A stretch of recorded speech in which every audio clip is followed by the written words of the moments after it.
Doctor Gary Miller ছিলেন কানাডার একজন খ্রিস্ট ধর্মপ্রচারক। তিনি পবিত্র কুরআনের ভুল খোঁজার চেষ্টা করেছিলেন যাতে ইসলাম ও কুরআন বিরোধী প্রচারণা চালানো সহজ হয়, কিন্তু ফল হয়েছিল বিপরীত। তিনি বলেন, আমি কোনো একদিন কুরআন সংগ্রহ করে তা পড়া শুরু করলাম। প্রথমে ভেবেছিলাম কুরআন নাজিল হয়েছিল আরবের মরুচারীদের মধ্যে, তাই এতে নিশ্চয়ই মরুভূমি সম্পর্কে কথা থাকবে।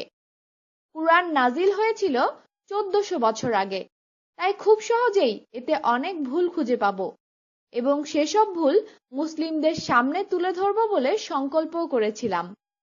কিন্তু কয়েক ঘন্টা ধরে কুরআন পড়ার পরে বুঝলাম আমার এসব ধারণা ঠিক নয়, বরং এমন একটা গ্রন্থে অনেক আকর্ষণীয় তথ্য পেলাম। বিশেষ করে সূরা নিসার 82 নম্বর আয়াতটি আমাকে গভীর ভাবনায় নিমজ্জিত করে। সেখানে আল্লাহ বলেন, এরা কি লক্ষ্য করে না কুরআনের প্রতি? এটা যদি আল্লাহ ছাড়া অন্য কারো পক্ষ থেকে নাজিল হতো তবে এতে অবশ্যই বহু বৈপরীত্যের দেখতে পেত। খ্রিস্ট ধর্ম প্রচারক গ্যারি মিলার এভাবে ইসলামের দোষ খুঁজতে গিয়ে মুসলিম হয়ে যান। তিনি বলেছেন, আমি খুবই বিস্মিত হয়েছি। কুরআনে ঈসা আলাইহিওয়াসাল্লামের মাতা মরিয়মের নামে একটি বড় পরিপূর্ণ সূরা রয়েছে, আর এ সূরায় তার এত ব্যাপক প্রশংসা ও সম্মান করা হয়েছে যে এত প্রশংসা বাইবেলেও দেখা যায় না। পবিত্র কুরআনে বিভিন্ন স্থানে বিশ্বনবী মুহাম্মদ সাল্লাল্লাহু আলাইহি ওয়াসাল্লামের নাম মাত্র 5 বার এসেছে, কিন্তু ঈসা আলাইহি ওয়াসাল্লামের নাম এসেছে 25 বার। আর এই বিষয়টি ইসলাম ধর্ম গ্রহণের ক্ষেত্রে আমার উপর ব্যাপক প্রভাব রেখেছে। পবিত্র কুরআনের ভুল খুঁজতে গিয়ে নিজেই মুসলমান হয়ে গেলাম।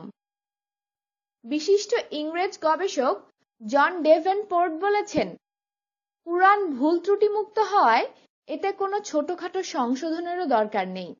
তাই প্রথম থেকে শেষ পর্যন্ত পড়ার পরও সামান্যতম বিরক্তিও সৃষ্টি হবে না কারো মধ্যে।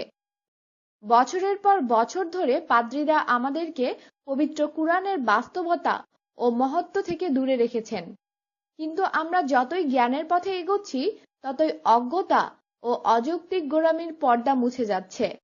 শিগগিরই এ মহাগ্রন্থ, যার প্রশংসা ভাষায় প্রকাশ করার সাধ্য কারণেই, বিশ্বকে নিজের দিকে আকৃষ্ট করবে এবং বিশ্বের উপর গভীর প্রভাব ফেলবে এবং শেষ পর্যন্ত বিশ্বের মানুষের চিন্তা চেতনার প্রধান অক্ষে পরিণত হবে।